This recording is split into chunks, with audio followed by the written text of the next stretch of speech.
नाव जब डूबने लगती है तब उसमें सवार जो चूहे हैं वो धीरे धीरे नाव से बाहर कूद पड़ते हैं और इस प्रकार से वो पानी में गिर पड़ते हैं। शायद प्रवाह से पतित होकर के किधर किनारे में लग भी जाते हैं और कुछ डूब भी जाते हैं। तो ऐसी स्थिति जो है वो निश्चित रूप से चूहों की या कोई भी प्राणी हो तो वो नाव जब डूब जाती है तब उसकी आ सकती है।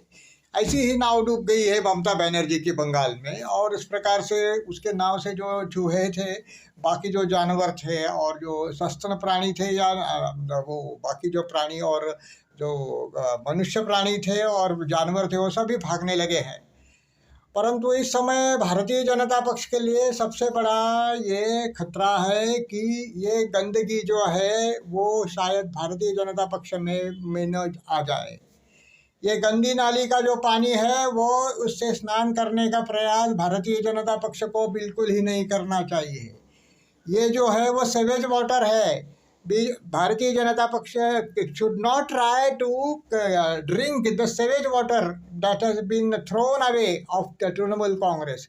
These all people are just like sewage water. तो ये गंदी नाली का जो पानी है वो अगर स्नान करने के लिए भारतीय जनता पक्ष ने उपयोग में लाया तो उसका भी सर्वनाश बंगाल में होना निश्चित है। जैसा कि महाराष्ट्र में उन्होंने छगन भुजबल या बाकी सब राष्ट्रवादी के लोगों को पावन किया, जवाभाव को बदनाम करने के लिए शाह ने जो चाल चली थी उसके तहत उनको अंदर समा लिया।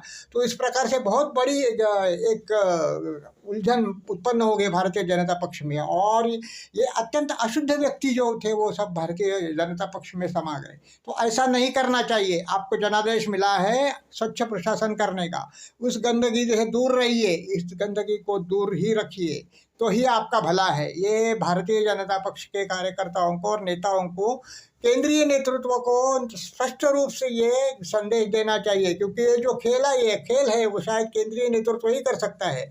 शुभेंदु अधिकारी इतने मूर्ख नहीं है या इतने पतित नहीं है कि वो जिन लोगों ने उनकी प्राण हरण करने का प्रयास किया था उनके साथ हो जाए। शत्रुघ्न सिन्हा जैसा व्यक्ति जो था, वो यूसुफ पठान जैसा लोग अगर भारतीय जनता पक्ष में आ जाएगा तो क्या होगी भारतीय जनता पक्ष की स्थिति।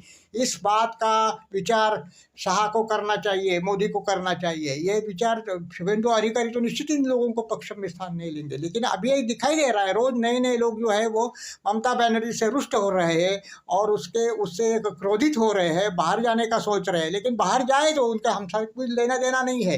भारतीय जनता पक्ष को इन गंदे लोगों को अपने में समा लेना नहीं चाहिए।